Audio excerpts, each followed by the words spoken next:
ಈ ವಿಡಿಯೋದಲ್ಲಿ BMS university ಬಗ್ಗೆ ಮಾತಾಡ್ತೀನಿ. ಸೊ ನಮಗೆ BMS ಅಂದರೆ ಫಸ್ಟ್ ನೆನಪಾಗೋದು ಬೆಂಗಳೂರಲ್ಲಿ ಟಾಪ್ ಇಂಜಿನಿಯರಿಂಗ್ ಕಾಲೇಜಸಲ್ಲಿ ಇದು ಒಂದು ಇನ್ಸ್ಟಿಟ್ಯೂಷನ್ನು. ಸೊ ಆಲ್ರೆಡಿ ನಮಗೆಲ್ಲ ಗೊತ್ತಿರೋ ಹಾಗೆ ಬೆಂಗಳೂರಲ್ಲಿ BMS CE ಮತ್ತು BMS IT ಎರಡು ಫೇಮಸ್ ಆಗಿದೆ. ಈ ಎರಡು ಆಟೋನಮಸ್ ಕಾಲೇಜು ಅಂಡರ್ VTL ಬರುತ್ತೆ. ಸೊ ಏನಕ್ಕೆ BMS ಕಾಲೇಜಸ್ ಫೇಮಸ್ ಇದೆ ಅಂದರೆ ಪ್ಲೇಸ್ಮೆಂಟು. ಸೊ ಯಾವಾಗ ಯಾವ ಕಾಲೇಜು ಪ್ಲೇಸ್ಮೆಂಟ್ ಚೆನ್ನಾಗಿ ಕೊಡುತ್ತೋ ಆ ಕಾಲೇಜಸ್ಗೆ ನಿಮಗೆ ಡಿಮ್ಯಾಂಡ್ ಜಾಸ್ತಿ ಆಗುತ್ತೆ. ಸೊ ಅದೇ ಥರ BMS ಇನ್ಸ್ಟಿಟ್ಯೂಷನ್ಸು ತುಂಬ ಫೇಮಸ್ ಇರೋದು ಪ್ಲೇಸ್ಮೆಂಟ್ಗೆ. ನಿಮಗೆ ಒಳ್ಳೆ ಪ್ಯಾಕೇಜಸ್ ಸಿಗುತ್ತೆ. So on and average package ಬಂದರೆ 10 ರಿಂದ 12 ಲಕ್ಷ ನಿಮಗೆ ಇರುತ್ತೆ. ಎಷ್ಟೋ ಕಾಲೇಜಲ್ಲಿ ಹೈಯೆಸ್ಟ್ ಪ್ಯಾಕೇಜ್ ಬಂದರೆ 10 ಲಕ್ಷ ಇರುತ್ತೆ. ಈ ಕಾಲೇಜಲ್ಲಿ ಅವರೇಜ್ ಪ್ಯಾಕೇಜೇ ನಿಮಗೆ 12 ಲಕ್ಷದ ತನಕ ಸಿಗೋದ್ರಿಂದ ಈ ಕಾಲೇಜಸ್ಗೆ ತುಂಬ ಡಿಮ್ಯಾಂಡ್ ಇದೆ. ಸೊ ಏನಕ್ಕೆ ಇವರು ಯೂನಿವರ್ಸಿಟಿ ಮಾಡ್ಕೊಂಡಿದ್ದಾರೆ ಅಂದರೆ ಮೇನ್ ಉದ್ದೇಶ, ಸೊ ಈ ಎರಡು ಕಾಲೇಜು BMS CE ಮತ್ತು BMS IT ಒಂದು ಬುಲ್ ಟೆಂಪಲ್ ರೋಡ್ ಹತ್ರ ಇದೆ ಬಸವನಗುಡಿಯಲ್ಲಿ, ಇನ್ನೊಂದು ಯಲಹಂಕ ಹತ್ರ ಲೊಕೇಟ್ ಆಗಿದೆ.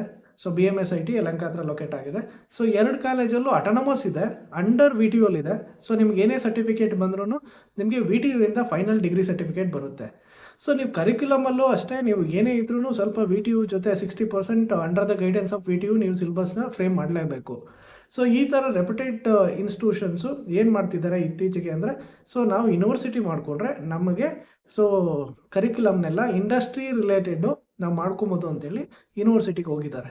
ಸೊ ಅದೇ ಥರ ನೀವು ಈಗ ಆಲ್ರೆಡಿ ರೇವಾ ಯೂನಿವರ್ಸಿಟಿ ಇದೆ, MS ರಾಮಯ್ಯದವ್ರದ್ದು ಯೂನಿವರ್ಸಿಟಿ ಇದೆ, ಸೊ PES ಅವ್ರದ್ದು ಯೂನಿವರ್ಸಿಟಿ ಇದೆ.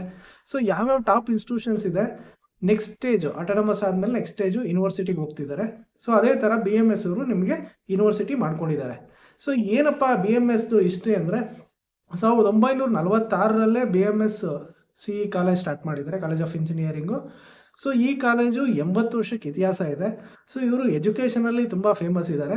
ಸೊ ಎಜುಕೇಷನ್ ವೈಸು ಸೊ ತುಂಬ concentration, most demand, most experience ಒಂದು ಟ್ರಸ್ಟ್ ಆಗಿರೋದ್ರಿಂದ ಸೊ ಮೋಸ್ಟ್ ಡಿಮ್ಯಾಂಡೆಡ್ ಸ್ಟೂಡೆಂಟ್ಸ್ಗೆ ಇಂಟ್ರೆಸ್ಟ್ ಜಾಸ್ತಿ ಇದೆ ಈ ಕಾಲೇಜಸ್ಗೆ ಸೇರೋದಕ್ಕೆ. ಸೊ ಈಗ ಯೂನಿವರ್ಸಿಟಿ ಮಾಡ್ಕೊಂಡಿದ್ದಾರೆ. ಏನಪ್ಪ ಯೂನಿವರ್ಸಿಟಿ ಮಾಡ್ಕೊಂಡಿದ್ದಾರೆ ಅಂದರೆ ಏನು ಬೆನಿಫಿಟ್ಟು ಅಂದರೆ, ಇವರೇನು ಯೂನಿವರ್ಸಿಟಿ ಮಾಡಿದ ತಕ್ಷಣ ಎಲ್ಲ ಒಂದು 100 ಎಕರೆ ಜಮೀನು ತೊಗೊಂಡು ಯೂನಿವರ್ಸಿಟಿ ಮಾಡಿಲ್ಲ. ಸೊ ಆಲ್ರೆಡಿ ಏನು ಕ್ಯಾಂಪಸ್ ಇದೆ ಆ ಕ್ಯಾಂಪಸಲ್ಲೇ ಸ್ಟಾರ್ಟ್ ಮಾಡ್ತಿದ್ದಾರೆ.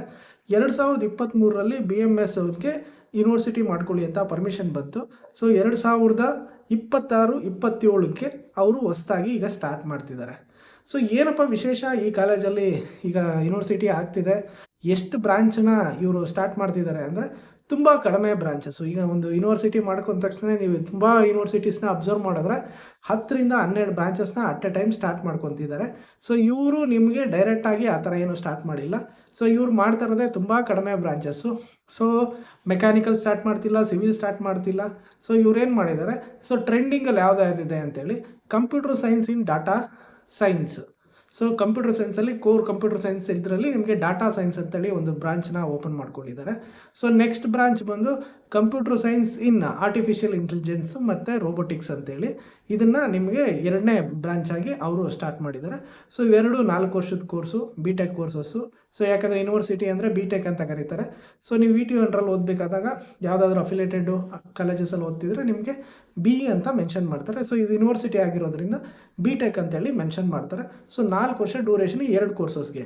ಸೊ ಇನ್ನೊಂದು ಹೊಸದಾಗಿ ಇಂಟ್ರೊಡ್ಯೂಸ್ ಮಾಡಿದ್ದಾರೆ, electronics and communication, VLSI design.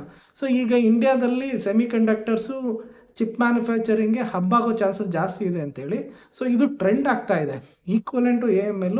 So ನಮ್ಮದು VLSI ಡಿಸೈನ್ ಬಂದು ಇಂಪ್ರೂವ್ ಆಗ್ತಾ ಇದೆ, ಮೋಸ್ಟ್ ಡಿಮ್ಯಾಂಡ್ ಬ್ರಾಂಚ್ ಆಗ್ತಾ ಇದೆ. ಸೊ ಈ ಕೋರ್ಸನ್ನ ಇಂಟ್ರೊಡ್ಯೂಸ್ ಮಾಡಿದ್ದಾರೆ. ಇದೇನಪ್ಪ ವಿಶೇಷ ಈ ಕೋರ್ಸಲ್ಲಿ ಅಂದರೆ, ಈ ಎಲ್ಲ ಕೋರ್ಸಲ್ಲೂ ನಿಮಗೆ 4 ವರ್ಷ ಇದ್ದರೆ ಈ ಕೋರ್ಸ್ನ 5 ವರ್ಷ ಮಾಡಿದ್ದಾರೆ. ಈ ಏನಪ್ಪ ಅಂದರೆ ಇದು ಡ್ಯುಯಲ್ ಡಿಗ್ರಿ ಅಂದರೆ ನಿಮಗೆ ಇನ್ಕ್ಲೂಡಿಂಗ್ ಮಾಸ್ಟರ್ಸ್ ಸಿಗುತ್ತೆ.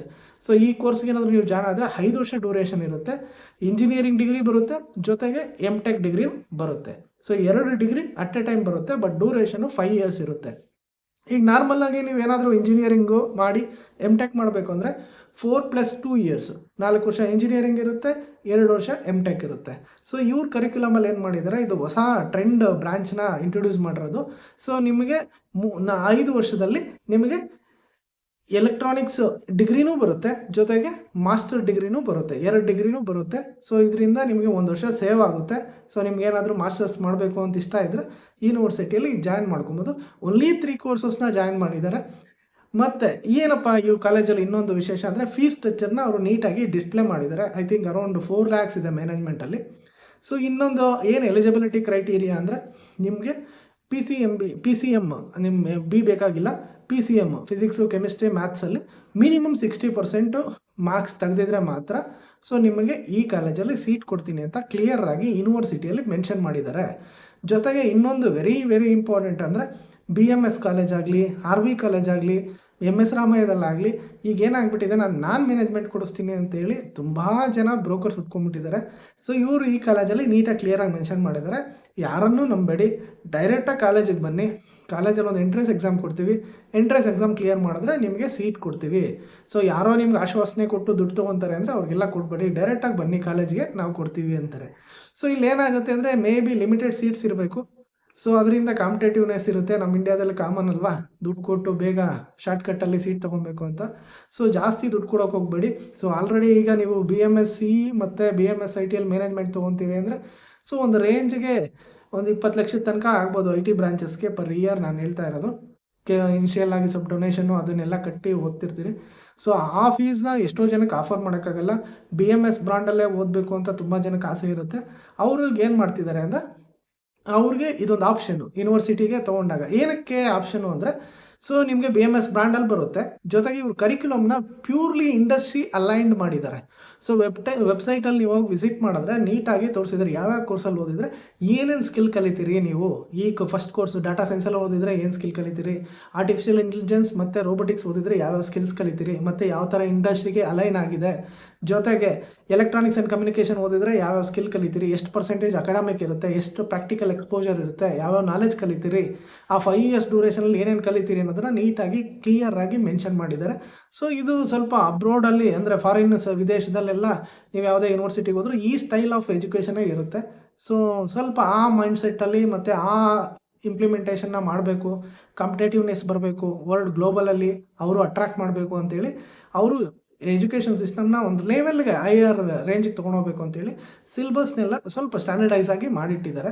ಸೊ ಇಲ್ಲಿ ಏನಪ್ಪ ಡಿಸಡ್ವಾಂಟೇಜ್ ಅಂದರೆ ನಿಮಗೆ ಇದು ಹೊಸ ಯೂನಿವರ್ಸಿಟಿ, ಪ್ರೆಸೆಂಟ್ ನಿಮಗೆ ಏನೂ ಗೊತ್ತಿಲ್ಲ. ಔಟ್ಪುಟ್ ಆದಾಗ ಈಗೇನು BMSCಯಲ್ಲಿ ಮತ್ತು BMS ITL ಪ್ಲೇಸ್ಮೆಂಟ್ ಸಿಗುತ್ತೆ, ಅದೇ ಥರ ಪ್ಲೇಸ್ಮೆಂಟ್ ಸಿಗುತ್ತಾ ಸಿಗೋದಿಲ್ಲ ಅಂತ ಹೇಳೋದಕ್ಕಾಗೋದಿಲ್ಲ. ಯಾಕಂದರೆ 2 ಯೂನಿವರ್ಸಿಟಿ 2 ಕಾಲೇಜಸ್ ಅವ್ರ ಅಂಡರಲ್ಲಿರೋದು, ಎರಡೂ ಚೆನ್ನಾಗಿ ಪರ್ಫಾರ್ಮ್ ಮಾಡ್ತಾಯಿದೆ. ಸೊ ನಾವು ಅದೇ ಆಸೆ ಇಟ್ಕೊಂಡು ಇಲ್ಲ ಪರವಾಗಿಲ್ಲ, ನಾನು ತೊಂದರೆ ಇಲ್ಲ, ನನಗೆ BMS ಮೇಲೆ ನಂಬಿಕೆ ಇದೆ, ಅದು ಟ್ರಸ್ಟ್ ಮೇಲೆ ನಂಬಿಕೆ ಇದೆ ಅಂತ ಹೇಳಿದ್ರೆ ಖಂಡಿತ ಧೈರ್ಯ ಮಾಡಿ ಸೇರ್ಬೋದು. ಮೇ ಬಿ ಫೀಸು ನೀವು ಅವೆರಡು ಕಾಲೇಜಿಗೆ ಕಟ್ಟೋದಕ್ಕಿಂತ ಇನ್ ಕೇಸ್ ನಾನು ಮ್ಯಾನೇಜ್ಮೆಂಟ್ ಆಸ್ಪೆಕ್ಟಲ್ಲಿ ಮಾತಾಡ್ತಾ ಇದ್ದೀನಿ. ಸೊ ಕಡಿಮೆ ಫೀಸಲ್ಲೇ ನಿಮಗೆ ಚಾನ್ಸಸ್ ಜಾಸ್ತಿ ಇದೆ. ಯಾಕಂದರೆ ಇದು ಸ್ವಲ್ಪ ರಿಸ್ಕ್ ಇದೆ. ರಿಸ್ಕ್ ಏನಂದರೆ ಅದೇ ಫಸ್ಟ್ ಬ್ಯಾಚು, ಸೊ ಏನಾಗುತ್ತೆ ಅನ್ನೋದು ಗೊತ್ತಿರೋದಿಲ್ಲ. ಆ ಮೈಂಡ್ಸೆಟ್ಟಲ್ಲಿ ನೀವು ಜಾಯ್ನ್ ಆದರೆ there is a possibility. So chance ತೊಗೊಂಡು ನೀವು ಸೇರ್ತೀನಿ ಅಂದರೆ ಸೇರ್ಬೋದು. ಸೊ ಯಾಕಂದರೆ ಟ್ರಸ್ಟ್ ಇದೆ, ಆಲ್ರೆಡಿ 2 ಕಾಲೇಜಸ್ಸು ಒಳ್ಳೆ ರೆಪ್ಯುಟೇಷನ್ ಇದೆ, ಅವ್ರ ಹತ್ರ ಆಲ್ರೆಡಿ ಒಳ್ಳೆ ಪ್ಲೇಸ್ಮೆಂಟ್ಸ್ ರೆಕಾರ್ಡ್ ಇದೆ, ಒಳ್ಳೆ ಕಂಪ್ನೀಸ್ ಕಾಂಟ್ಯಾಕ್ಟ್ ಇರುತ್ತೆ. ಈ ಕಾಲೇಜ್ಗೂ ಕರ್ಕೊಂಬಂದು ಬಿಡ್ತಾರೆ ಕಂಪ್ನೀಸ್ನ. ಸೊ ನೀವು ಸ್ಕಿಲ್ ಎನ್ಹಾನ್ಸ್ ಮಾಡಿಕೊಂಡ್ರೆ ಖಂಡಿತ ಸೀಟು, ಜಾಬು ಎಲ್ಲ ತೊಗೊಬೋದು. ಮತ್ತು ಇನ್ನೊಂದು ವೆರಿ ಇಂಪಾರ್ಟೆಂಟ್ ಅಂದರೆ ಹಾಸ್ಟ್ಲು. ಈಗ ಕ್ಯಾಂಪಸಲ್ಲೇ ಇದು BMS college of engineering campus ಬಸವನಗುಡಿಯಲ್ಲೇ ಲೊಕೇಟ್ ಆಗಿರೋದ್ರಿಂದ ಸೊ ನಿಮಗೆ hostel facility already may be they will make separate hostel, ಇಲ್ಲ ಇರೋ ಹಾಸ್ಟೆಲಲ್ಲೇ ಫೆಸಿಲಿಟಿನ ಅರೇಂಜ್ ಮಾಡಿಕೊಡ್ತಾರೆ. ಸೊ ಇಲ್ಲ ಅಂದರೆ ಸರೌಂಡಿಂಗಲ್ಲಿ ತುಂಬ PGs ಇದೆ. ಆಲ್ರೆಡಿ ನಾನು ಮಾತಾಡಿದಾಗೆ ತುಂಬ ಕಮ್ಯುನಿಟಿ ಹಾಸ್ಟೆಲ್ಗಳಿದೆ. ಸೊ ಇಲ್ಲ ಗೌರ್ಮೆಂಟ್ ಹಾಸ್ಟೆಲ್ಸ್ ಇದೆ. ಸೊ ನೀವು ಯಾವುದಕ್ಕೆ ಬೇಕಾದ್ರೂ ಪ್ರಿಫರ್ ಮಾಡ್ಬೋದು. ಏನಪ್ಪ ಟ್ರಾವೆಲ್ ಮಾಡಬೇಕು ಅಂದರೆ ಈಗ ಮೆಟ್ರೋದಲ್ಲಿ ಓಡಾಡ್ತೀವಿ ಅಂದರೆ ನ್ಯಾಷನಲ್ ಕಾಲೇಜಿಂದ ಒಂದು 5 ನಿಮಿಷ ನೀವು ಆರಾಮಾಗಿ ವಾಕ್ ಮಾಡ್ಕೊಂಡು ಹೋಗ್ಬೋದು ಮೆಟ್ರೋ ಸ್ಟೇಷನಿಂದ. ಇಲ್ಲ BMTC ಬಸ್ಸು ಕನ್ವೀನಿಯೆಂಟ್ ಆಗಿದೆ. ಸೊ ನೀವು ಸಿಟಿಯಿಂದ ಎಲ್ಲಿಗೆ ಯಾವ ಏರಿಯಾಗೆ ಬೇಕಾದರೂ ಈಸಿಯಾಗಿ ಆ್ಯಕ್ಸೆಸ್ ಮಾಡ್ಬೋದು. ಮೆಜೆಸ್ಟಿಕ್ ಆರ್ ಮಾರ್ಕೆಟ್ಗೆ ಹೋದರೆ ನೀವು ಯಾವ ಏರಿಯಾಗೆ ಬೇಕಾದರೂ ಟ್ರಾವೆಲ್ ಮಾಡ್ಬೋದು, ಅಂಥ ಇಶ್ಯೂಸ್ ಬರೋದಿಲ್ಲ. So this are the very very important aspects. ಇನ್ನು ಫ್ಯಾಕಲ್ಟಿ ವೈಸ್ ಬಂದಾಗ, ಫೆಸಿಲಿಟಿ ವೈಸ್ ಬಂದಾಗ, ಸೊ ಆಲ್ರೆಡಿ ಅವ್ರದ್ದು ರೆಪ್ಯುಟೇಷನ್ ಏನಂದರೆ ಒಳ್ಳೆ 2 ಇನ್ಸ್ಟಿಟ್ಯೂಷನ್ ಇದೆ, ಮತ್ತು ಒಳ್ಳೆ IIT NIT ಇಂದ ಡಿಗ್ರಿ ಮಾಡಿರೋರು, ಇಲ್ಲ ರಿಸರ್ಚಲ್ಲಿ ಮೋಸ್ಟ್ ಇಂಟ್ರೆಸ್ಟೆಡ್ ಆಫ್ ಫ್ಯಾಕಲ್ಟೀಸ್ನೇ ಹೈರ್ ಮಾಡೋದ್ರಿಂದ ನಿಮಗೆ ಚಾನ್ಸಸ್ಸು ಜಾಸ್ತಿ ಇರುತ್ತೆ ಒಳ್ಳೆ ಎಕ್ಸ್ಪೀರಿಯನ್ಸ್ ಫ್ಯಾಕಲ್ಟಿ ಸಿಗೋದು. ಸೊ ಈಗ ಮೇ ಬಿ ಅಷ್ಟೇ ಅವರು ಆ ಕಡೆಯಿಂದ ಶಫಲ್ ಮಾಡ್ಬೋದು, ಇಲ್ಲ ಹೊಸದಾಗಿ ರೆಕ್ರೂಟ್ ಮಾಡಿಕೊಂಡು ಒಳ್ಳೆ ರೆಪ್ಯುಟೇಷನ್ ಇರೋರನ್ನೇ ನಿಮಗೆ ತೊಗೊಂಬರ್ಬೋದು. ಸೊ ಅಡ್ಮಿಷನ್ಗೆ ಆಲ್ರೆಡಿ ಹೇಳ್ದಾಗೆ ನಾನು ಅವ್ರದ್ದೇ ಆದ ಕ್ರೈಟೀರಿಯಾ ಇದೆ. ನಿಮ್ಮ ಮಿನಿಮಮ್ 60% ಪರ್ಸೆಂಟೇಜ್ ಇದ್ದರೆ ಮಾತ್ರ ಸೀಟ್ ಕೊಡ್ತಾರೆ. ಸೊ 45, 55 ಎಲ್ಲ ತೊಗೊಂಡಿದ್ರೆ ಚಾನ್ಸಸ್ ಇಲ್ಲ, ಅಪ್ಲೈ ಮಾಡಬೇಡಿ. ಸೊ ಇನ್ನೊಂದು ವೆರಿ ಇಂಪಾರ್ಟೆಂಟ್, ಅವರ ಎಂಟ್ರೆನ್ಸ್ ಎಕ್ಸಾಮು ಕಂಡಕ್ಟ್ ಮಾಡ್ತಾರೆ. ಮೇ ಬಿ KCET ಇಂದ ಸೀಟ್ ಕೊಟ್ಟಿದ್ದಾರಾ ಇಲ್ಲ ನನಗೆ ಅಷ್ಟು ಐಡಿಯಾ ಇಲ್ಲ. ಕಾಮೆಟ್ಗೆ ಮತ್ತು ಕೆ ಸಿ ಇ ಟಿದು ಅಷ್ಟೇ ಐಡಿಯಾ ಇಲ್ಲ. ಸೊ ನಿಮ್ದು ಏನಾದರೂ ಇನ್ ಕೇಸ್ ಎಕ್ಸಾಮು ನೀವು ಬರೆದಿದ್ರೆ ಆ ಮಾರ್ಕ್ಸು ರ್ಯಾಂಕ್ ಲೀಸ್ಟ್ನ ತೊಗೊಂಡೋಗಿ ಕೊಟ್ಟರೆ ಅದನ್ನೇ ಮೇ ಬಿ ಎಂಟ್ರೆನ್ಸ್ ಥರ ಕನ್ಸಿಡರ್ ಮಾಡಿ ನಿಮಗೆ ಸೀಟ್ ಕೊಡೋ ಚಾನ್ಸಸ್ ಇರುತ್ತೆ. ಸೊ ಲಿಮಿಟೆಡ್ ಸೀಟ್ಸ್ ಇರುತ್ತೆ. ನಿಮ್ಗೆ ಏನಾದರೂ ಇಂಟ್ರೆಸ್ಟ್ ಇದ್ದು ಬಿ ಎಮ್ ಎಸ್ ಸೆಂಟ್ರಲ್ ಓದಬೇಕು ಅಂದರೆ ಖಂಡಿತ ಸೇರ್ಬೋದು. ಸೊ ಒಂದು ಕಾಂಪಿಟೇಟಿವ್ ಆಗಿ ಸೊ ಆಲ್ರೆಡಿ ಅವ್ರಿಗೆ ಎಕ್ಸ್ಪೀರಿಯನ್ಸ್ ಇರೋದ್ರಿಂದ ಈ ಕಾಲೇಜಿಗೆ ಸೇರೋದ್ರಿಂದ ನನ್ನ ಪ್ರಕಾರ ಏನು ಸ್ಟೂಡೆಂಟ್ಗೆ ಲಾಸ್ ಆಗೋದಿಲ್ಲ. ಪ್ಲೇಸ್ಮೆಂಟ್ಸು ಪ್ಯೂರ್ಲಿ ಕಾಲೇಜು ನಿಮಗೆ ಪ್ಲೇಸ್ಮೆಂಟ್ಗೆ ಒಂದು ಪ್ಲ್ಯಾಟ್ಫಾರ್ಮ್ ಕೊಡುತ್ತೆ. ನೀವು ಎಷ್ಟು ಸ್ಕಿಲ್ ಎನ್ಹಾನ್ಸ್ ಮಾಡ್ಕೊತೀರೋ ಅದರಿಂದ ನಿಮಗೆ ಜಾಬ್ಸು ಸಿಗ್ತಾ ಹೋಗುತ್ತೆ. ಸೊ ನಾನು ಯಾವುದೋ ಒಂದು ಬ್ರ್ಯಾಂಡ್ ಕಾಲೇಜಿಗೆ ಸೇರಿಬಿಟ್ಟಿದ್ದೀನಿ ನನಗೆ ಜಾಬ್ ಸಿಗುತ್ತೆ ಅಂದರೆ ಖಂಡಿತ ಸಿಗೋದಿಲ್ಲ. ನಿಮ್ಮ ಸ್ಕಿಲ್ನ ನೀವು ಎನ್ಹಾನ್ಸ್ ಮಾಡಿಕೊಂಡ್ರೆ ಮಾತ್ರ ನಿಮಗೆ ಜಾಬ್ ಸಿಗೋದು. ಸೊ ಇನ್ನೂ ಏನಾದರೂ ನಿಮಗೆ ಡೌಟ್ಸ್ ಇದ್ದರೆ ಇಲ್ಲ ಇನ್ನೂ ನಾನೇನಾದರೂ ಮಾಹಿತಿ ಬಿಟ್ಟಿದ್ರೆ ನಿಮ್ಗೇನಾದರೂ ಹೆಚ್ಚಿನ ಮಾಹಿತಿ ಇದ್ದರೆ ದಯವಿಟ್ಟು ಕಮೆಂಟ್ ಬಾಕ್ಸಲ್ಲಿ ತಿಳಿಸಿ. ಸೊ ಇಲ್ಲ ನೀವು ಕ್ವಶನ್ಸ್ ಕೇಳಿ, ಬೇಕಾದರೆ ನಾನು ಅದ್ರ ಬಗ್ಗೆ ಮಾಹಿತಿ ಕೊಡ್ತೀನಿ. ಇಲ್ಲ ನಿಮ್ಮ ಮಾಹಿತಿ ಗೊತ್ತಿದ್ದರೆ ತಿಳಿಸಿ, ತುಂಬ ಜನಕ್ಕೆ ಯೂಸ್ ಆಗುತ್ತೆ. ಒಳ್ಳೆಯದಾಗಲಿ. Thank you.